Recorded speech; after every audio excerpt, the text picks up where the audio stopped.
సంరక్షణం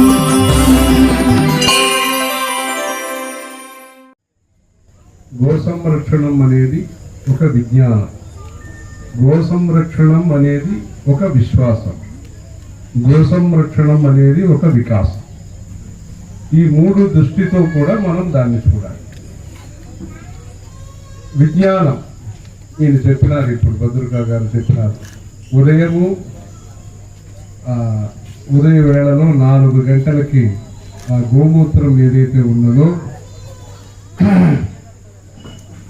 ఆ గోమూత్రాన్ని ప్రాసనం, అంటే రోగగ్రస్తులు ఎవరైనా ఉంటే వాళ్ళు ప్రాసనం చేస్తే, దాన్ని తాగితే ఆ రోగ నివృత్తి కలుగుతుంది. అంతా రోగ నివారకముగా ఈ గోమూత్రం అనేది విజ్ఞానపరంగా సిద్ధమైన విషయము. అది ఒకటి విజ్ఞానం. అది పొల్యూషన్ లేకుండా, పర్యావరణంలో ప్రదూషితం లేకుండా చేస్తుంది. ఆ హోమాలు ఇవన్నీ చేస్తున్నప్పుడు గోమయ పేడతో మనం ఏదైతే హోమ సామాగ్రి వాడుతామో అది ఆకాశంలో ప్రదూషణం లేకుండా చూసుకుంటాం. ఇప్పుడు చెప్పినారు, ఈ 2 సంవత్సరములో, గత 2 సంవత్సరములో లోకంలో ప్రత్యేకించి భారతదేశంలో అనేక కష్టాలు చూసినాం, ఆరోగ్యపరమైన కష్టం చూసినాం. కానీ దాని మధ్యలో నిర్మలం నభః అంటారు. సంస్కృత సాహిత్యంలో నిర్మలం నభః అంటారు. నిర్మల్ అని ఒక ఊరు కూడా ఉంది, ఇక్కడ తెలంగాణలో ఉంది. నిర్మలం నభః అంటారు, అంటే కలంకం లేని ఆకాశం అంటారు. అలా ఉత్తర దేశంలో యూపీ అక్కడంతా హిమాలయాన్ని చూసినారన్నారు. ఇక్కడ దూరంగా కనిపించిన హిమాలయం స్పష్టంగా కనిపించింది బార్డర్లో అని ఈ మహమ్మారి కష్ట సందర్భంలో ఒక అనుకూల విషయం అట్లా చెప్పినారు. మంచి వర్షం కూడా వచ్చింది. ఈ 2 సంవత్సరంలో కష్టం మధ్యలో కొన్ని అనుకూలాలు కూడా, పర్యావరణ విషయంలో అనుకూలం జరిగింది. ప్రకృతి వర్షం అనేది కూడా వచ్చిందని చెప్తారు. ఈ గో సంరక్షణంలో విజ్ఞానం అనేది ఉన్నది, విశ్వాసం, నమ్మకం. ఎలా మనం మూర్తి పూజ చేస్తాము, విఘ్నేశ్వర పూజ చేస్తాము, శివుడు పూజ చేస్తాము, అమ్మవారి పూజ చేస్తాము, మహావిష్ణు పూజ చేస్తాము, కుమారస్వామి పూజ చేస్తాము, సూర్యుడు పూజ చేస్తాము. అలా నమ్మకంతో చేస్తాం. అలా గోపూజ చెయ్యటం అనేది సత్సంతానం కోసరము మన దేశంలో ఉండే ఆచారం. దిలీప మహారాజు వశిష్ఠ మహర్షి ఆయన ఆదేశించి 21 రోజు నందిని అనే ఈ కామధేను యొక్క సంతానాన్ని ఆయన పూజించినారు, సేవ చేశారు. ఆయన చేస్తే సత్సంతానం కలిగింది. ఆయన వచ్చి అడిగినప్పుడు ఆ గురువు గారు ఏం చెప్పారంటే, ఆయన అన్ని పరివారం అన్నీ అక్కడ పెట్టి వచ్చినారు, అయోధ్యలో పెట్టి వచ్చినారు. ఆయన అంటే గురువు గారి దగ్గర వెళ్తున్నప్పుడు మనం ఆడంబరంగా పటాటోపంగా వెళ్ళకూడదు, పరిమేయ పురస్సరం అని చెప్పి పరిమితమైన ఎంత అవసరమో అంత. తర్వాత గుర్రం, ఈ రథం అది కూడా కొంచెం దూరంగా పెట్టేసి ధుర్యాన్ విశ్రామయేతి సహా, గుర్రం అంతా కూడా పక్కన పెట్టేసి ఆయన యొక్క పత్ని సుదక్షిణేత్యాసీత్ అధ్వరస్సేవ దక్షిణ. యాగంలో దక్షిణ అనేది ముఖ్యం, సన్మానం చేయటం అనేది ముఖ్యం. ఇక్కడ కూడా అలా చేస్తారు, తెలంగాణలో కూడా అలా మంచిగా చేస్తారు. కాలుతో పాద స్పర్శం చేసి బొట్టు పెట్టి సన్మానం అన్ని చేస్తారు ఇక్కడ. అలా ఆయన దంపతి సమేతంగా వెళ్ళారు. వెళ్తే ఆయన వశిష్ఠ మహర్షి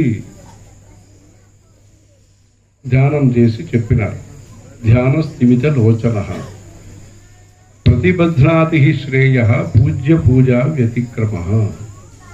ఏదో ఒక ఇబ్బంది, అపరాధం జరిగింది, అపచారం జరిగింది, అందుకే సంతానం విఘ్నమైంది.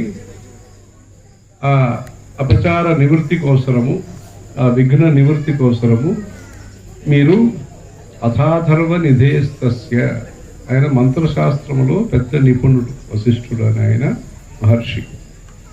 ఆయన తరతరాలకి గురు. రాముల వారికి గురు అంటే రాముల వారికి ముందు నుంచి 10 తరాలు 20 తరాలకి గురు. ఆయన అంత దీర్ఘ జీవితం అయింది. ఆయన మంచి హాస్పిటాలిటీ అంటే ఆతిథ్యం అంట, ఆ ఆతిథ్యం మంచిగా చేయాలంట. ఆయన దశరథ మహారాజు కోసరము ఆయన ఒక యాగం చేసినారు.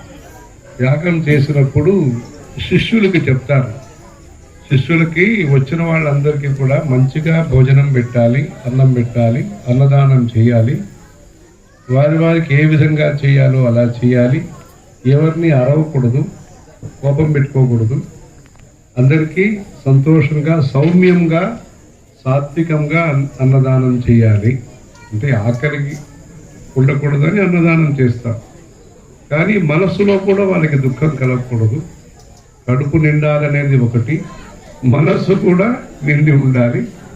అందుకని అలాంటి మనం ఆతిథ్యం చేస్తున్నప్పుడు మంచి మాటలు చెప్పండి, చెప్తేనే అప్పుడే యజమానికి పుణ్యం వస్తుందంట. ఆ దశరథ మహారాజు యజమానికి మంచిది రావాలంటే మనం చేస్తున్న కార్యక్రమాలు సాత్వికంగా సౌమ్యంగా ఉండాలని ఆయన చెప్తారు. అలా వశిష్ఠ మహర్షి దిలీప మహారాజుకి, మీరు అక్కడ స్వర్గలోకం నుంచి వస్తున్నప్పుడు ఈ ఒక ఆవు ఉండేది అక్కడ, కామధేను, దాన్ని ప్రదక్షిణంగా మీరు రావాల్సింది. అది ప్రదక్షిణంగా రాకుండా ఏదో ఇక్కడికి రావాలని మీరు తొందరపాట్లో వచ్చేసినారు అని చెప్పి, అందువల్ల ప్రదక్షిణం చేయలేదు కనుక మీకు ఇబ్బంది వచ్చింది. అందుకని ఎవరిని మనం పూజించాలో, ఎవరిని మనం సత్కారం చేయాలో దాన్ని మనం సకాలంలో ఆ విధానంగా చేయాలి. అలా చేయకపోతే మనకు రావాల్సిన మంచిది స్పీడ్ బ్రేకర్ లాగా కొంత సమయం తీసుకుంటుంది అని చెప్పి మీరు గోసేవ చేయండి. అంటే తల్లిని మీరు ప్రదర్శనం చేయలేదు, అందుకని ఆ తల్లి యొక్క బిడ్డ ఇక్కడ, దూడ ఇక్కడ ఉంటుంది, నందిని, దీనికి మీరు పూజలు చేయండి. పూజలు చేయంటే ఒక గడ్డి పచ్చిక ఇచ్చేస్తే సరిపోతుందా అంటే ఆయన ఏం చెప్పారంటే, అంటే అది శంకరాచార్యులు చెప్తారు గో సంరక్షణ గురించి చెప్తూ, ప్రేమ అంటే ఏమి, అనురాగం అంటే ఏమి, శ్రద్ధ అంటే ఏమి, దానికి ఉదాహరణ ఆయన చెప్తూ, హరిత తృణ పూర్ణ పాణిం ఉపలభ్య సంప్రత్యభిముఖీ భవంతి. పరం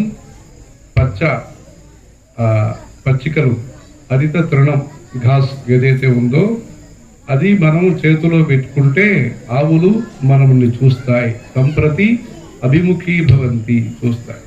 దండోద్యతకరం ప్రతి పలాయంతే, మనం కర్ర పెట్టుకుంటే ఆవు దూరం పోతుంది, మనం పచ్చిక పెట్టుకుంటే వస్తుంది.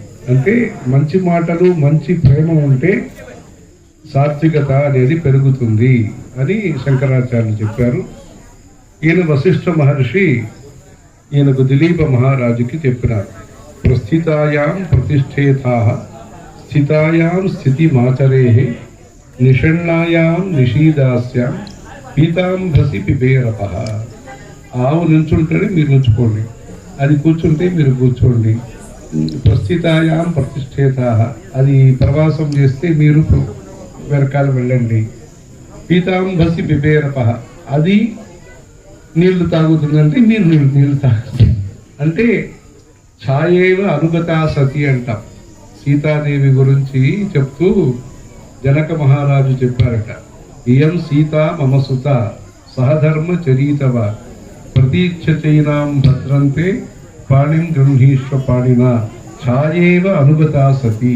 ఎట్లా నీడ ఒక చెట్టు కానీ ఒక భవనానికి కానీ పక్కనే ఉంటుందో అలా మనం తోడుగా ఎప్పుడు ఉండాలని చెప్పారు. అలా ఈయన ఆవుతోనే ఉండండి అన్నారు. సప్త వ్యతీయు త్రిగుణాని తస్య దినాని దీనోద్ధరణోచితస్య. 7 రోజులు 3తో గుణితం అయిన 7 రోజులు అంటే 21 రోజులు ఆయన గోసేవ చేశారు. చేస్తే ఒకరోజు ఒక అద్భుతమైన ఒక దృశ్యమైంది. ఆయన ఒక తోటకు ఆవు వెళ్ళింది. ఆ తోట ఏమంటే దేవదారు చెట్లు ఉండే తోటకు వెళ్ళింది. ఆ దేవదారు చెట్టు పార్వతీదేవి ఆ దేవదారు చెట్టుని పెంచుతుంది. ఎలా చెట్టుని పెంచుతుందంటే ఈ భారతదేశంలో చెట్టుని కూడా పిల్లల్లాగా మనం ప్రేమగా చూస్తాం. అంటే కొత్త విషయం కాదు. ఎన్విరాన్మెంటు ఈకో ఫ్రెండ్లీ అనేది మనకు కొత్తగా వచ్చిన విషయం కాదు భారతదేశానికి. అది స్కందస్య మాతు పయసాం రసజ్ఞ. పార్వతీదేవి కార్తికేయ స్వామిని సుబ్రహ్మణ్య స్వామిని అట్లా తన కుమారుడిని ఎంత వాత్సల్యంతో ఎంత ప్రేమతో పెంచుతుందో అలా ఈ చెట్టుని పెంచింది. అందుకని ఆ కాపలా కాయటానికి ఒక దీనికి బందోబస్తు కోసం ఒక ఆయన్ని పెట్టింది. కుంభోదరుడు అని ఒక ఆయన్ని పెట్టింది. పెట్టి ఇక్కడే చూసుకోవాలి, చెట్టుని జాగ్రత్తగా చూసుకోవాలి, దేవదారు చెట్టు అని. అప్పుడు ఈ ఆవు వచ్చేసింది. ఈ నందిని ఆవు వచ్చేసింది. దిలీప్ మహారాజు వచ్చేసినాడు. కొత్తగా ఎవరు వచ్చేసినారంటే అక్కడ ఆ భట్టుడు అంటే ఎవరు రక్షణ చేస్తున్నాడో ఆయన ఇక్కడ వచ్చేసినారు. అందుకని ఇక్కడ వచ్చిన వస్తువు నాకు చెందింది, అందుకని ఈ ఆవు నాకు చెందిందని చెప్పటం. అంటే ఈయన ఇదో కొత్తగా ఉందే ఈ స్వరూపం అని చెప్పి బాణ ప్రయోగం చేస్తామని ఆయన రాజు కదా, అందుకని ఎవరైనా ఇబ్బంది కలిగిస్తే ఆయన చేస్తాము ఆయన సిద్ధమైనాడు. ఆయన చెప్తున్నాడు, వస్తువుని పదార్థాన్ని కాపాడవలసింది నా ధర్మం, రాజు యొక్క ధర్మం, క్షత్రియుడు యొక్క ధర్మం. అది నా సొమ్ముని నేను కాపాడాలి, ప్రజల యొక్క సొమ్ముని కాపాడాలి. ఇంకా పైకుని చెప్తే గురువు గారి సొమ్ము ఈ ఆవు. గురువు గారిని సొమ్ముని మనం ప్రాణత్యాగం చేసైనా సరే మనం కాపాడాలి.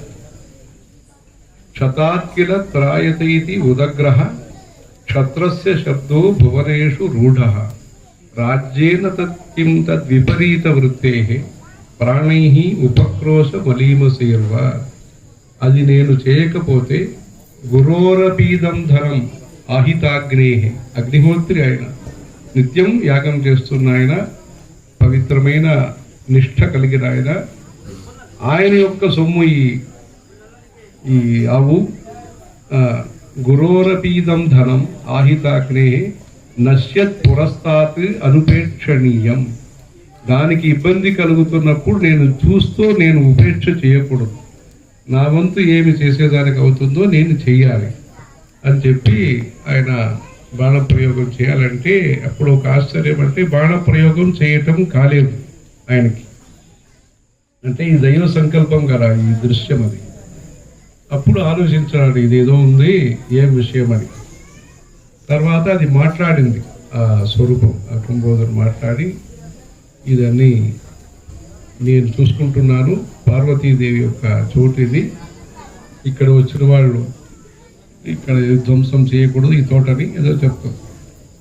అప్పుడు ఇక్కడ వచ్చింది నేను వదలను ఈ ఆవుని అని చెప్తాను. అప్పుడు ఆయన చెప్తున్నాడు, నన్ను కావాలన్నా తీసుకో, ఈ గురువు గారి ఆవుని వదిలేసి అని ఆయన చెప్తాడు. అని చెప్పి ఈయన తన తలని వంచి, అది సింహస్వరూపంలో ఉంది. అది అంటే సింహస్వరూపంలో ఉంటే ఈయన తనని త్యాగం చేస్తామని ఈయన తల వంచినప్పుడు పుష్పవృష్టి వచ్చింది. అక్కడి నుంచి ఆకాశం నుంచి పుష్పవృష్టి వచ్చి ఉత్తిష్ట వత్సేతి అమృతాయమానం వచో నిశమ్య ఉత్థితం ఉత్థిత సన్వి ఉత్తిష్ట వత్స లేచుకో అని చెప్పి ఆ సింహం అనేది ఆ దేవతా స్వరూపంలో వచ్చి ఆదేశించి అమృతాయమానం అంటే తన ప్రాణంనే ఇచ్చేస్తామని, ఈయన ఆవు కోసం తన ప్రాణంనే ఇస్తామని అదే ఈయన చెప్పినారు. వాళ్ళ తండ్రి గారు ఇబ్బందికి గురి అయిన ఆవులంతా కూడా కాపాడి ఇక్కడ పెట్టినారు అని మీరు చెప్పారు ఇక్కడ. అలా ఆయన దిలీప మహారాజు ఇలా ఉన్నప్పుడు అది ఆదేశించి ఊధస్యమిచ్చామి తవోపభోక్తుం షష్ఠాంశ ముర్వ్యాయవ రక్షితాయా అంటే పాలు తీసుకో, ఇది పాలు తాగితే ఈ సంతానం కలుగుతుంది అని చెప్పారు. అది కూడా ఆయన వెంటనే స్వీకరించలేదు. ఊధస్యమిచ్చామి తవోపభోక్తుం గురోర్ అనుజ్ఞాం అధిగమ్య మాతః. మాతః అంట ఒక రాజు ఒక ఆవుల గురించి సంబోధిస్తూ ఆయన చెప్పిన పదం మాతః అంటే గోమాత అంటాం మనం. గోమాత భూమాత అలా చెప్తున్నప్పుడు ఆ మాతః అనే శబ్దం కాళిదాసుడు ఆ కాలంలో ఆవు గురించి చెప్పినారు. గురోరనుజ్ఞాం అధిగమ్య మాతః అంటే గురువు గారి అనుజ్ఞ పర్మిషన్ తీసుకుని ఈ పాలు నేను తీసుకుంటానని చెప్పి అంత గురు భక్తితో ఆయన గోభక్తి చేశారు. సంతానం కలిగింది. ఇదన్నీ అందుకని ఈ ఆవు అనేది ఒక విశ్వాసం, ధర్మం. ఆవు అనేది ఒక విజ్ఞానం, ఆవు అనేది ఒక విశ్వాసం. వంశవృద్ధికరాయ నమః అంట మన సుబ్రహ్మణ్య స్వామి గురించి చెప్తూ వంశవృద్ధికరాయ నమః అంటాం. అలా గోపూజ అనేది వంశవృద్ధికరం. మూడవది గో అనేది ఒక వికాసం, ఒక డెవలప్మెంట్. అది దానివల్ల మనం భరిస్తున్నాము ఖర్చులు అనుకుంటాం. కానీ ఇప్పుడు కొత్త కొత్త విజ్ఞానం వస్తున్నప్పుడు వీళ్ళన్నీ చూపించినారు. ఇప్పుడు ఇక్కడ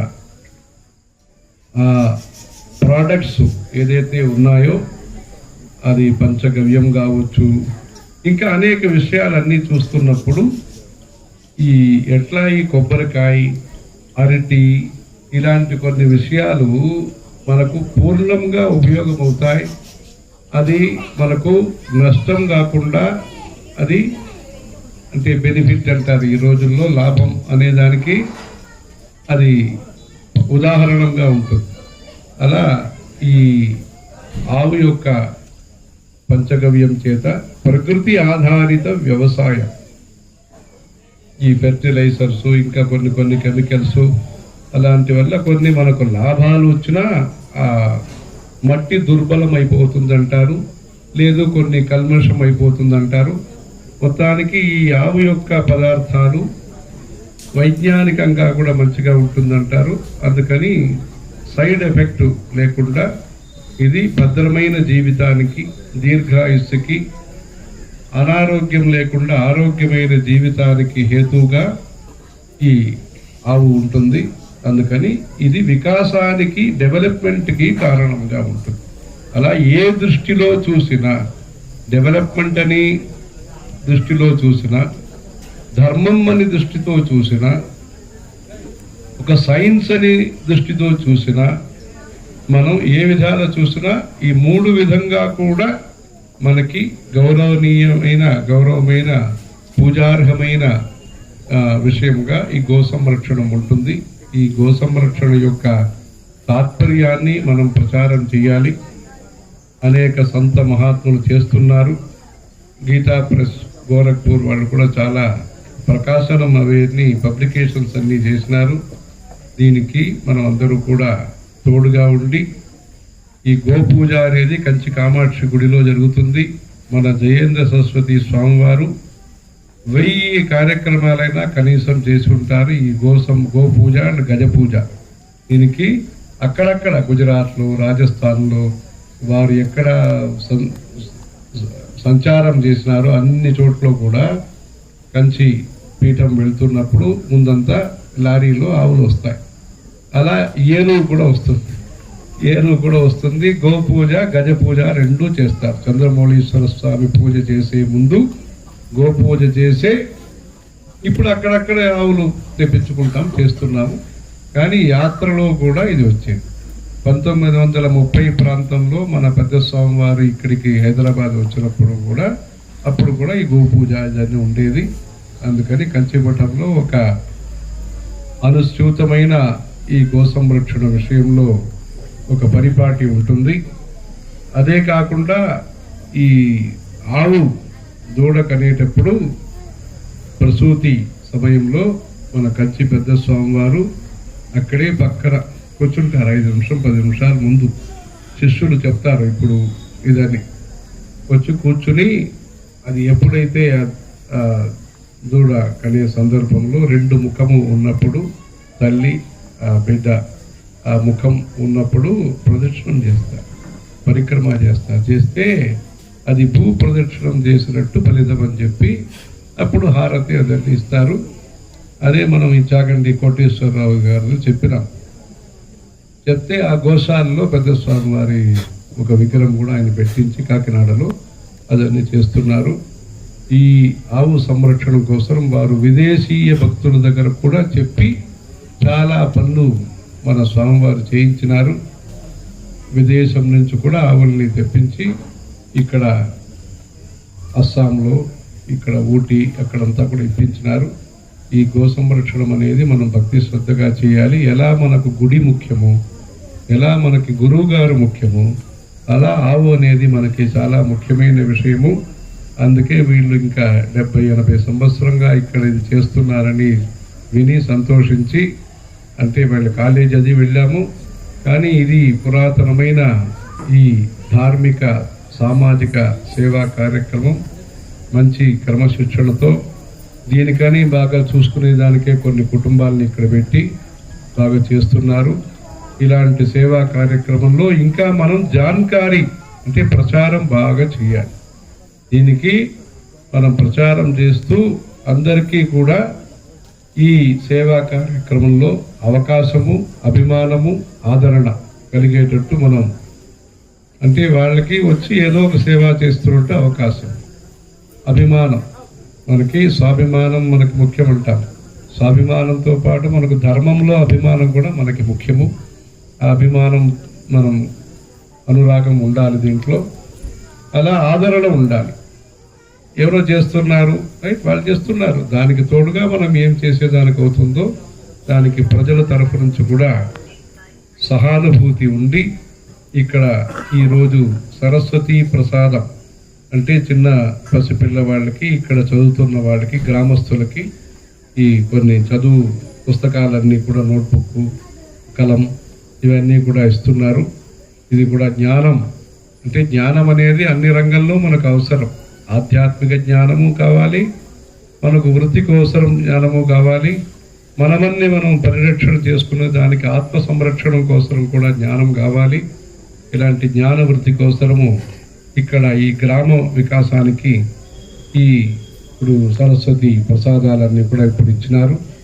ఈ సేవా కార్యక్రమం వాళ్ళ తరఫున భద్రక ఫ్యామిలీ తరఫున జరుగుతున్న దీంట్లో ఇక్కడ స్థానికులైన మీరందరూ కూడా సర్పంచులు వీళ్ళు ఈ గ్రామస్తులందరూ కూడా కలుసుకుని ఇలాంటి చేయటం అనేది మంచి భక్తి వికాసానికి తెలంగాణలో ఇది మంచి ఆదర్శంగా మంచి ముఖ్యమైనగా ఉన్నది. ఈ కార్యక్రమం మీరు మంచిగా చేస్తూ ధర్మో రక్షతి రక్షితః, మన దేశాన్ని కాపాడేది ధర్మం. ఆ ధర్మాన్ని మనం మనసా వాచా కర్మణ మనం యథాశక్తి సేవ చేస్తూ దర్శనం